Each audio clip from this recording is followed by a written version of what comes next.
Hello friends, welcome in my channel. जैसे कि मैंने आप लोगों को बताया हुआ था लास्ट वीडियो में कि मैं स्टार्ट करने जा रही हूँ अकाउंट्स का एक मैराथन, जिसमें मैं आपको account, audit, income tax, English grammar हो, ठीक है, टीडीएस से रिलेटेड क्वेश्चंस हो, ठीक है, और जितने भी बजट से रिलेटेड क्वेश्चंस नए आएंगे वो सारी चीज़ें अपडेट करूँगी, क्योंकि इस बार का जो यूपीपीसीएल असिस्टेंट अकाउंटेंट का एग्ज़ाम होने वाला है वो है बहुत इंपॉर्टेंट, क्योंकि ऑलरेडी वो हो चुका है डिले।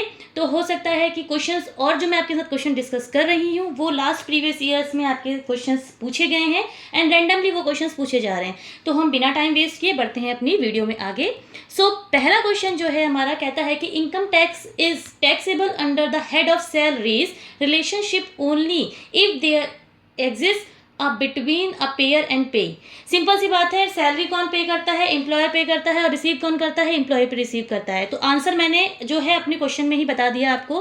अब ऑप्शन देखते हैं। पहला ऑप्शन, वो क्वेश्चन आपसे ये पूछ रहा है कि अंडर द सैलरी हेड जो भी आपका क्या कहते हैं इनकम टैक्स डिडक्ट होगा वो किसके, मतलब कौन पेयर होगा और कौन पेई होगा, ठीक है। तो इसका जो पहला ऑप्शन है, employer employee, government and member of parliament, seller buyer, student and principal. So the correct answer is option number A, employer and employee. कोई भी ऑर्गेनाइजेशन हो, कोई भी बिजनेस हो, ठीक है, जहाँ पे एम्प्लॉयर जो सैलरी पे कर रहा है एंड एम्प्लॉय जो सैलरी रिसीव कर रहा है, अगर वो है तो they will pay TDS on salary. TDS क्या होता है? टैक्स डिडक्टेड एट सोर्स, यानी जब आपकी सोर्स ऑफ इनकम जनरेट होती है तभी आपकी सैलरी से टैक्स काट लिया जाता है। आफ्टर दैट जब आप अपना आईटीआर फाइल करते हैं तो अगर आपका एक्सेस टैक्स कटा हुआ है तो रिम्बर्स करते हैं, ठीक है। क्वेश्चन कैसे पूछा जा सकता है कि क्वेश्चन आपसे इसमें ऐसे पूछ सकते हैं कि जो पेमेंट हो रहा है अगर एक्सेस ऑफ टैक्स कट गया है तो कैसे रिसीव होगा या किसके थ्रू। तो फॉर्म 16 होता है, एम्प्लॉयर जो है, एम्प्लॉयर जो एम्प्लॉय को फॉर्म 16 देता है, यानी जितने भी ऑर्गेनाइजेशन में जो काम करते हैं एम्प्लॉयज़, उनका क्या होगा, वो अपने फॉर्म 16 से देखेंगे कि एक्चुअल में उनकी सैलरी कितनी थी, उन्होंने कितना टैक्स पे किया, और उसके बाद वो कैलकुलेशन करते हैं कि कितना एक्चुअल में टैक्स पे करना था। चलिए बढ़ते हैं अगले क्वेश्चन में। With respect of bill of exchange which of the following statement is incorrect. Question ये बोल रहा है आपसे कि bill of exchange, bill of exchange पता है क्या होता है? जब हम सामान, कोई भी बायर, सेलर, परचेजर हो, ठीक है, अगर वो क्या कर रहे हैं, अब कोई भी सामान, कोई भी गुड्स का ट्रांजैक्शन ऑन क्रेडिट बेसिस, यानी कि सामान ट्रांजैक्शन अभी हो रहा है, पेमेंट आप उसका करेंगे बाद में, तो वहाँ पे क्या रोल आता है? बिल ऑफ एक्सचेंज का रोल आता है। बिल ऑफ एक्सचेंज क्या करता है? आप एक ड्रॉर जो होता है, ड्रॉर कौन हुआ? हु इज द सेलर, यानी जो सेलर है, जो सामान बेच रहा है, वो किस पे? परचेजर, यानी ड्रॉय पे बिल लिखता है, ठीक है। अब स्टेटमेंट क्या बोल रहा है कि वो कह रहा है कि हम कुछ स्टेटमेंट आपको शो करेंगे, उसमें से बताना है कि इनकरेक्ट कौन सा है। तो यहाँ पे कुछ ऑप्शन है, आप ऑप्शंस को पढ़ लीजिए अच्छे से, अपने आंसर को अपने दिमाग में टैली करिए कि कौन सा आंसर सही होना चाहिए, फिर मैं सही आंसर आपको विद रीजन बताऊंगी।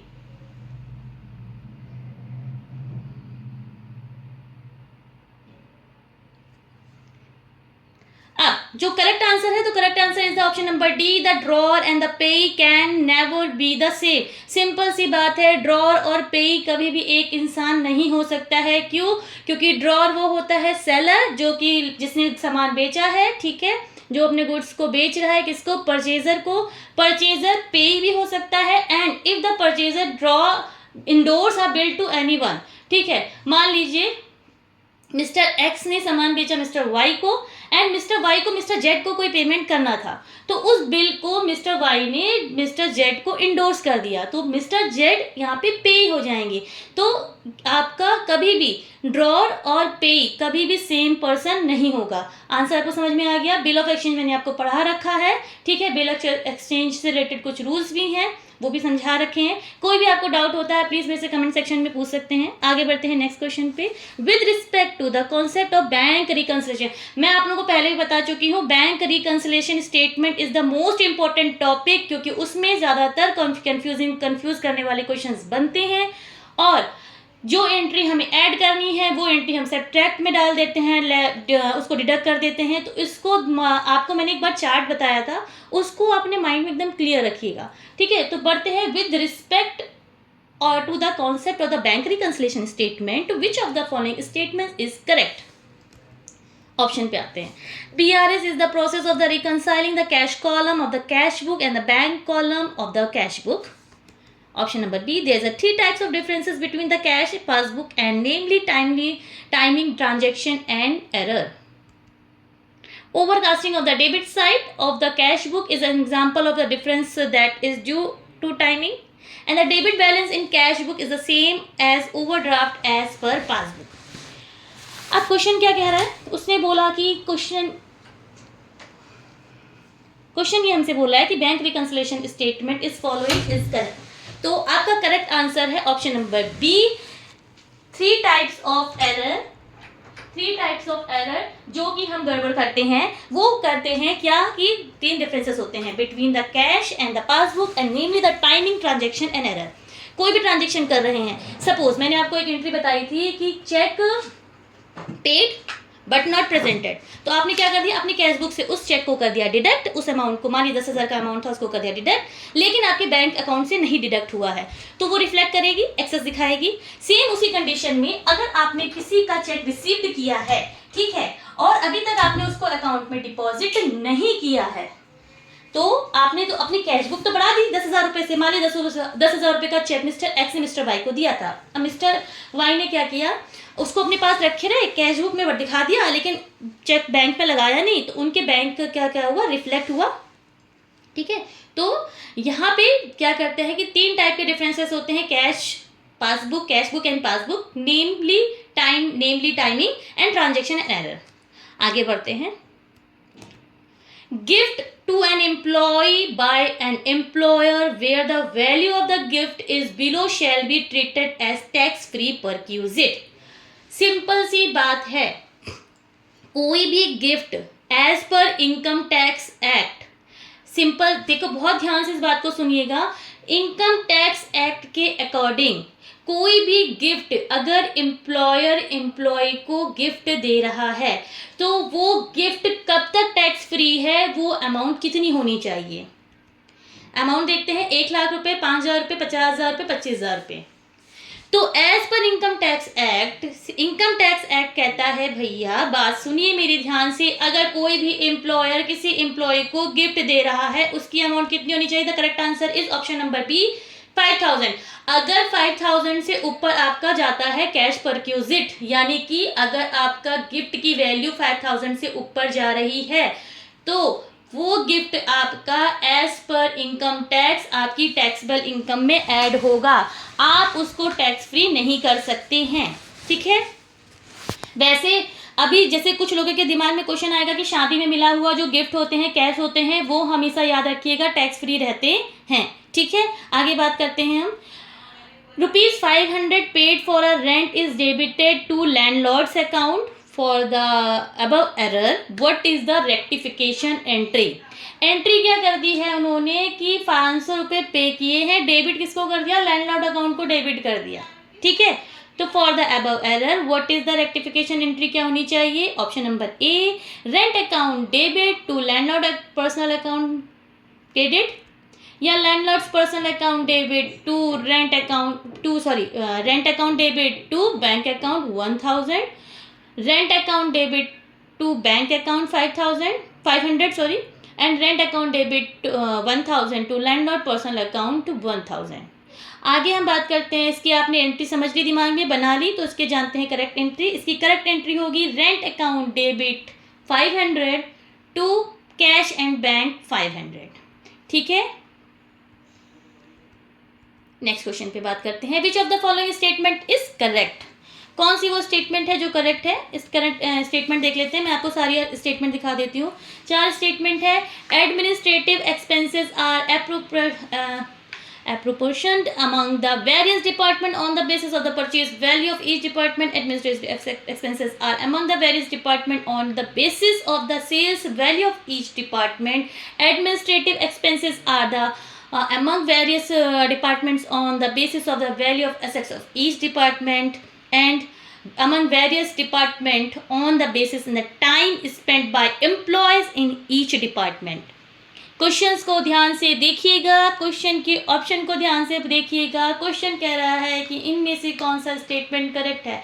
तो एडमिनिस्ट्रेटिव एक्सपेंसेस पता है क्या होते हैं आप लोगों को?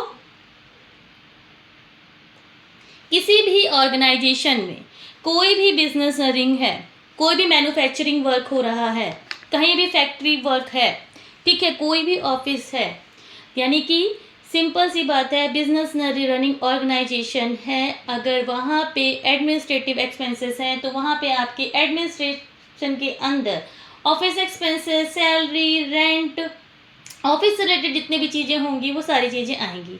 अब यहाँ पे पॉइंट देखिएगा ध्यान से, तो मैं आपको इसका करेक्ट आंसर बताती हूँ। इसका करेक्ट आंसर है option number D, administrative expenses are apportioned among various departments on the basis of the time spent by the employee in each department. Because the expenses depend on the time spent by the employee. So option number D is the correct answer. So guys, बढ़ते हैं अगले question पे। According to section 80C, maximum deduction 80C, मैंने 80C deduction आप लोगों को बहुत बार बताया है इससे पहले भी, ठीक है। 80C डिडक्शन कितना अलाउड करता है, अभी तक कोई चेंजेस नहीं हुए हैं। अब जो बजट आ रहा है उसमें ये भी आ चुका है कि 80C का डिडक्शन ऑलमोस्ट हटा दिया गया है। तो क्या कह रहा है, 80C के डिडक्शन बोलता है कि ए 1.5 लाख, बी 2 लाख, सी 1 लाख, डी 2.5 लाख। तो सबके दिमाग में आंसर आ गया, करेक्ट आंसर। 80C के अकॉर्डिंग मैक्सिमम आप कितना ले सकते हैं, 1.5 लाख रुपए ले सकते हैं। लेकिन 80C को क्लबिंग करते हुए अगर 80CCD की बात कर देते हैं, 80CCD कहता है NPS, नेशनल पेंशन स्कीम। अगर किसी एम्प्लॉय ने नेशनल पेंशन स्कीम भी ले रखी है तो उसको कितना मिल जाएगा, 2 लाख, यानी 1.5 लाख प्लस 50,000, यानी टोटल मिला के 2 लाख। हमसे इसमें ऐसा कुछ नहीं पूछा है, हमसे पूछा गया है सिर्फ 80C, तो हम सिर्फ फोकस करेंगे 80C पे। अगर वो बोलता है कि क्लबिंग ऑफ द 80C, ठीक है, तो 80CCD, 80CCD1 मिला करके कितना होता है, तो टोटल उसको एग्जेम्पशन मिलती है केवल 2 लाख रुपए की। अब आप 10 लाख सेव कर रहे हो, उससे मतलब नहीं है, आपको डिडक्शन मिलेगी केवल 2 लाख रुपए की। आगे बात करते हैं। For the purpose of subsection 12 of section 143 of the Companies Act, बहुत ध्यान से इस क्वेश्चन को सुनिएगा।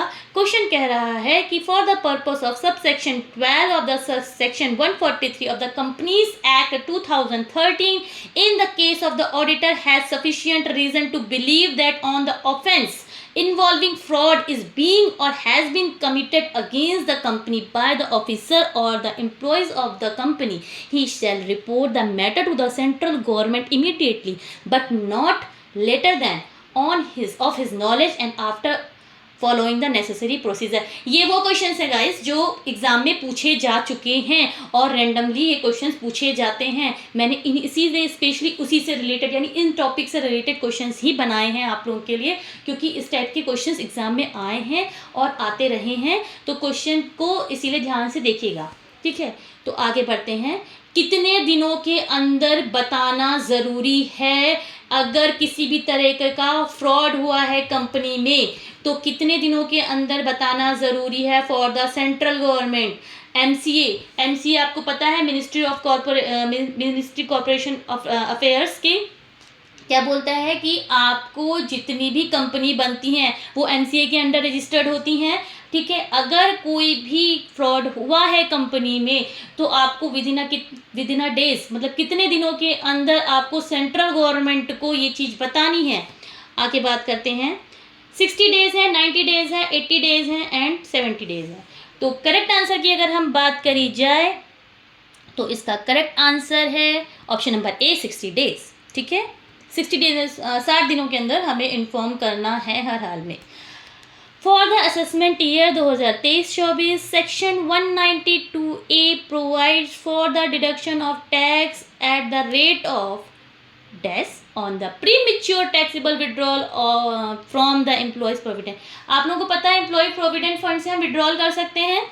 हाँ जी बिल्कुल, हम एम्प्लॉय प्रोविडेंट, कोई भी कंपनी जिसका पीएफ कट रहा है, जिसे ईपीएफ जिसे बोलते हैं, होता है पीएफ, ठीक है। यानी प्रोविडेंट फंड जो होता है, एम्प्लॉय प्रोविडेंट फंड, कोई भी कंपनी जो अपने एम्प्लॉय का प्रोविडेंट फंड डिडक्ट करती है, आपको पता है प्रोविडेंट फंड का डिडक्शन कैसा होता है, जितना पोर्शन अगर एम्प्लॉय जो पोर्शन अपने सैलरी से डिडक्ट करा रहा है उससे एक एम्प्लॉयर को भी अपने एम्प्लॉय के उतने अकाउंट में क्या कहते हैं अमाउंट को क्रेडिट कराना पड़ता है, ठीक है। तो जो पीएफ आपका कटता है, अगर पीएफ आपको प्री मैच्योर विड्रॉल करना है, यानी कि आपको समय से पहले उसका विड्रॉल करना है, तो आप मैक्सिमम उसमें जो आपका टैक्स लगेगा वो कितना लगेगा, ठीक है। ये वो चीज़ नहीं है कि आप कितना विड्रॉल कर सकते हैं, ये क्वेश्चन आपसे बोल रहा है कि जो आप विड्रॉल करेंगे उस पे आपको कितना टैक्स पे करना पड़ेगा। चलिए ऑप्शन देखते हैं, 15%, 20%, 10% या 5%। सो दिमाग में करेक्ट आंसर आया। मैंने 192 आपको सेक्शन पढ़ाया हुआ है, ठीक है। और मैंने कहा था कि आप लोग अगर अपनी तरफ से तैयारी भी कर रहे हैं तो हो सकता है बहुत से लोगों ने इसका, मोस्ट ऑफ आई थिंक 99% ने इसका करेक्ट आंसर सोच लिया होगा। तो the correct answer is option number C, 10%। अब आगे बात करते हैं accounting standard as well as the Companies Act 2013 requires depreciation to be charged on। depreciation किस पे चार्ज होता है, ठीक है, कैसे चार्ज होगा, अकाउंटिंग स्टैंडर्ड क्या बोलता है, ठीक है। बात करते हैं इस पे, component basis, notional basis, fictitious basis या supernumerary basis. So the correct answer is component basis. बढ़ते हैं आगे क्वेश्चन पे। As per the provision of section 194B, if any received the income by the winning of lotteries. देखो भाई, पहली चीज बता देती हूँ, कोई भी इनकम अगर आपको लॉटरी से, ठीक है, क्रॉसवर्ड पजल से, जिसे बोलते हैं हिंदी में जुआ से, सट्टे से, घुड़सवारी पे जो आप पैसा लगाते हैं इससे, कार्ड से, ठीक है। तो यानी कि lottery, crossword puzzle, card, horse running, ठीक है, इन सब से, गेम से, any other kind of game, कोई भी ऐसा गेम जो आपके किससे रिलेटेड हो, लॉटरी और इन सब से, विनिंग गेम से रिलेटेड है, ठीक है। अदर पर्सन वेदर रेसिडेंट और नॉन रेसिडेंट, चाहे वो यहाँ का पर्सन हो रहने वाला या वो नॉन रेसिडेंट हो। नॉन रेसिडेंट की भी मैंने आपको कंडीशन बताई थी कि नॉन रेसिडेंट कब होता है, अगर कोई भी रेसिडेंट लास्ट ईयर 182 डेज नहीं रहा है इंडिया में तो वो रेसिडेंट की कैटेगरी में नहीं आता है। रेसिडेंट की कैटेगरी में आने के लिए 3 कैटेगरी होते हैं, मैं उस पर भी आप लोगों को डिस्कशन करके बता दूंगी। पहले हम क्वेश्चन पे फोकस करते हैं। It is necessary to deduct income tax at the rate of death if the payable amount is more than. Question ने 2 तरीके से पूछा। पहला तो क्वेश्चन ने बोला कि भाई अगर कोई भी lottery, crossword puzzle game, horse running, ठीक है, कार्ड या कोई भी ऐसा गेम जिससे आपको पैसे मिल रहे हैं, आप उससे अगर आपको इनकम होती है, ठीक है, उससे आपको पैसे मिले, तो वो पूछते हैं कि कितना इनकम टैक्स लगेगा और कब लगेगा, यानी अमाउंट कितनी ज़्यादा एक्सेस होनी चाहिए। चलिए बढ़ते हैं आगे। 10% 30,000 से ऊपर होनी चाहिए, 30% 10,000 से ऊपर होनी चाहिए, 10% 10,000, 20% 10,000, ठीक है। तो जिन जिन को ये पता होगा कि भाई इनकम टैक्स का रेट कितना है, ठीक है, इनकम टैक्स कितना लगता है लॉटरी में, तो उन्होंने ये क्वेश्चन का आंसर करेक्ट गेस कर लिया होगा, ठीक है। तो अगर हम बात करते हैं अब, the correct answer is option number B, 30% and 10,000। यानी देख लीजिए, सिंपल सी बात है, आप कितना भी कर लें 30% फ्लैट आप पे इनकम टैक्स लग जाता है। कोई भी रनिंग, कोई भी जैसे चाहे अगर आप केबीसी का भी नाम ले लो, ठीक है, केबीसी का भी नाम लेते हो तो भी विनिंग है फ्रॉम द गेम, भले आपके स्किल बेस हो, गेम है, रनिंग, आपने विनिंग अमाउंट है आपकी जितनी भी, उसका फ्लैट 30% आपको डिडक्ट हो जाता है। तो पर 30% कब होगा, जब आपकी अमाउंट क्या हो जाए, 10,000 से ऊपर जाए। 10,000 से नीचे है तो कोई टैक्स नहीं लगेगा। बढ़ते हैं आगे क्वेश्चंस पे। Favourable balance as per cash book, देखिए बैंक रिकंसिलेशन का अगेन दूसरा क्वेश्चन आ गया। Favourable balance as per cash book 10,000 is the starting point of a bank reconciliation statement. Cheque issued but not presented of ₹3,000, the cheque deposit but not credited 4,000, what will the balance as per passbook? ठीक है, as per bank reconciliation statement. हमें कैसे बनाना है balance? हमें बनाना है balance as per cash book लेके हमको बनाना है बैंक रिकंसिलिएशन स्टेटमेंट। तो इसको फटाफट उठाइए पेन और कॉपी, इसका कैलकुलेशन करके मुझे बताइए कितना है, तो मैं करेक्ट आंसर आपको शो करती हूँ।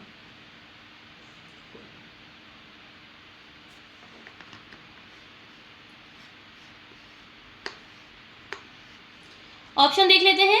ए is 9,000, 17,000, 11,000, 14,000. So guys, here is the correct answer. The correct answer is option number A, 9,000. कैसे हुआ? 10,000 रुपये आपको कैश बैलेंस लेना था, ले लिए हमने 10,000 रुपये। अब कह रहा है कि चेक आपने इशू किया, अभी मैंने बताया था ना कि 10,000 रुपये का चेक दिया, अगले ने प्रेजेंट नहीं किया, आपने अपनी कैश बुक से माइनस कर दिया, लेकिन आपके बैंक से माइनस नहीं हुआ था। तो वही हुआ, चेक आपने इशू किया, 3,000 रुपये आपने अपनी कैश बुक से माइनस कर दिया, लेकिन पासबुक में तो नहीं हुआ ना, आपके अकाउंट में तो पैसे डिडक्ट नहीं हुए। जो आपका बैंक में अकाउंट है उसमें एज इट इज 3,000 मेंटेन है। तो क्या कर दिया आपने, फर्दर डिडक्शन कर दिया। तो उस डिडक्शन को जो किया था वो क्या हो जाएगा, 10,000 में 3,000 ऐड कर देंगे, 13,000 रुपये हो गए। अब क्या किया, check deposited but not credited. अब आपने बैंक में चेक डिपॉजिट किया, ठीक है, आपने अपनी कैश बुक में झटपट लिख दिया कि भाई 4,000 रुपये अकाउंट में आ जाएंगे, यानी कि अभी आपका बैलेंस आस पास 10,000 था, तो आपका चिपने का 14,000 हो गया मेरा बैलेंस। लेकिन नहीं हुआ, क्यों?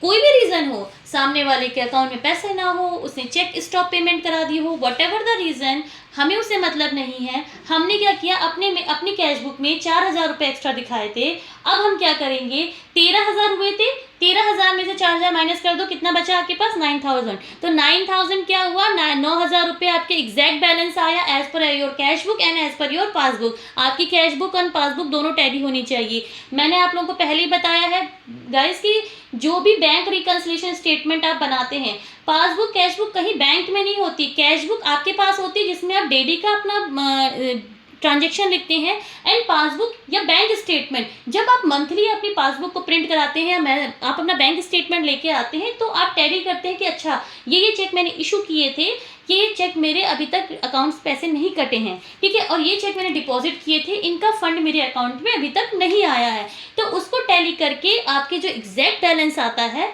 वो आता है आपका as per passbook and cash book, और दोनों आपके मैच होने चाहिए, ठीक है। तो करेक्ट आंसर है ऑप्शन नंबर ए, 9,000। आगे बढ़ते हैं।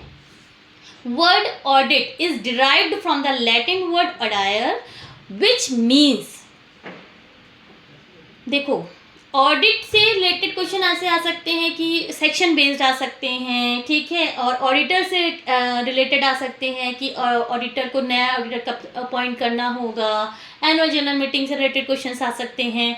अभी क्वेश्चन क्या आया है, ये एग्जाम में पूछा हुआ क्वेश्चन है कि ऑडिट जो वर्ड आपके लैटिन वर्ड से आया हुआ है, ऑडायर्स का मीनिंग क्या होता है। तो करेक्ट आंसर देखते हैं, activating, listening, thinking, searching. So इसका करेक्ट आंसर है ऑप्शन नंबर बी, लिसनिंग। आगे बढ़ते हैं। For the assessment year 2023-24 in respect of interest on loan to purchase electric vehicle. Electric vehicle आपको पता होगा आजकल इलेक्ट्रिक व्हीकल बहुत चल रही हैं, ठीक है। Deduction will be provided under, कह रहे हैं कि 23-24 के according in respect of interest to loan to purchase a electric vehicle, deduction will be provide under the, किस सेक्शन में मिलता है। देखो मैंने आपसे पहले बोला था जितने भी सेक्शन बेस हैं डिडक्शन के सेक्शन, टीडीएस के सेक्शन, उनको एकदम घोल के आप लोग पी जाइए, उससे क्वेश्चन जरूर 101% आएंगे। और ये लेके चलिए 10 से 15 क्वेश्चन है अकाउंट्स का वेटेज, अकाउंट्स यानी अकाउंट्स, ऑडिट, इनकम टैक्स, ठीक है, इसका वेटेज आप लेके चलिए 75 क्वेश्चंस का है। अगर आप 75 क्वेश्चंस वो एकदम अपने कंठस्थ कर लेते हैं, एकदम परफेक्ट हो जाते हैं, तो आपका सिलेक्शन कोई भी नहीं रोक सकता है। क्वेश्चन आपसे कह रहा है कि जो आप इलेक्ट्रिक व्हीकल पे लोन पे जो इंटरेस्ट देते हैं वो कौन से सेक्शन में डिडक्ट होता है। बहुत सिंपल सा क्वेश्चन है, section 80C 80GG, section 80EE-A, 80EE-B, 80G। तो करेक्ट आंसर है सेक्शन 80EE-B, ठीक है, जिसके अंदर आपको क्या मिल जाता है, अगर आपने कोई भी इलेक्ट्रिक व्हीकल ले रखा है उस पर जो भी इंटरेस्ट लोन पे कर रहे हैं उसका डिडक्शन आप ले सकते हैं। तो बढ़ते हैं आगे। हाँ, अगला क्वेश्चन कहता है कि अनइंटेंशनली ओमिशन और commission of the amount and the accounts in the process of the recording the transactions are commonly known as. Option देखते हैं, fraud, financial and scams, error. तो करेक्ट आंसर है एरर। आपने unintentionally किया है।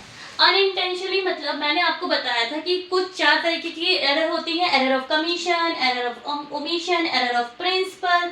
ठीक है, जो ये एरर होती हैं उसमें आपसे ये एरर बोल रही हैं कि अगर कोई भी आपने ट्रांजेक्शन किया, ठीक है, उसके बाद आपने उसकी एंट्री, जर्नल एंट्रीज में हम उसकी जर्नल बुक्स में अपनी जर्नल एंट्रीज करते हैं।